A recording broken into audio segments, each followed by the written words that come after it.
Jiuliza, wherever Baba is, what is it that I can say or do that will actually make him proud? What are the things that we should do as a leadership of the party right now to make Baba smile from wherever he is? And in my view, this is not the time to push divisive narratives in ODM. This is not the time. You all know, nyinyi wote mnajua ya kwamba chama cha ODM ni chama cha kila mtu, si ndio? Chama cha Kenya nzima. Na lazima sisi kama viongozi wa chama tuonyeshe umoja ili hawa ndugu zetu ambao ni wanachama wafuate mfano wetu.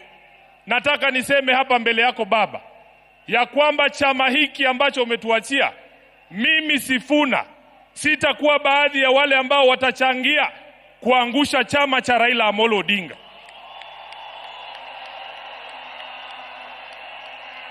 Baba, because ODM is one of your biggest legacies, Your Excellency Baba. I, as Sifuna, will do everything in my power to keep this party united and together. Even in the face of open provocation, Baba, you know what I am talking about. You know why I'm saying that. So, mimi nataka niseme ya kwamba vile Reverend Wesonga ametuambia hapa, Baba alikuwa anasikiza wananchi. Baba alikuwa anasikiza wananchi. Na mimi nataka kuencourage wanachama wa ODM. Sisi viongozi sasa tunyamaze kidogo, tusikie nyinyi mnasema nini. Nyinyi mtuambie mnataka tufanye nini na chama cha Baba Raila Amolo Odinga. Namaliza nikisema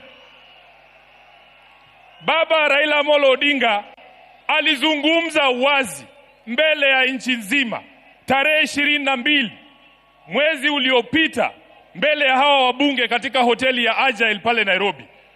Baba aliongea kwa kinywa chake mwenyewe, na waomba viongozi msiingize maneno kwa mdomo ya mtu ambaye amelala.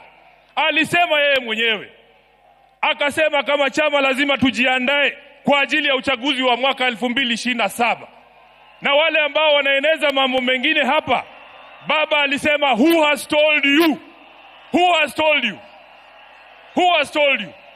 Kwa hivyo sisi tutafuata the last standing instruction ya Baba ambaye alitoa chini ya siku 23 ambazo zimepita kabla afariki.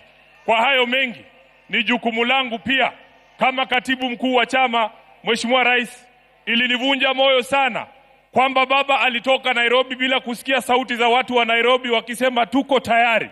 Sasa ni jukumu la hawa ambao wamefika hapa leo. Nataka mseme chant ya chama cha ODM mpaka Baba ajue anazikwa na wanachama wa ODM. Nikisema ODM, tunasema tuko tayari. Muko tayari? Muko tayari? ODM! ODM! ODM! Asanteni sana, Mungu awabariki.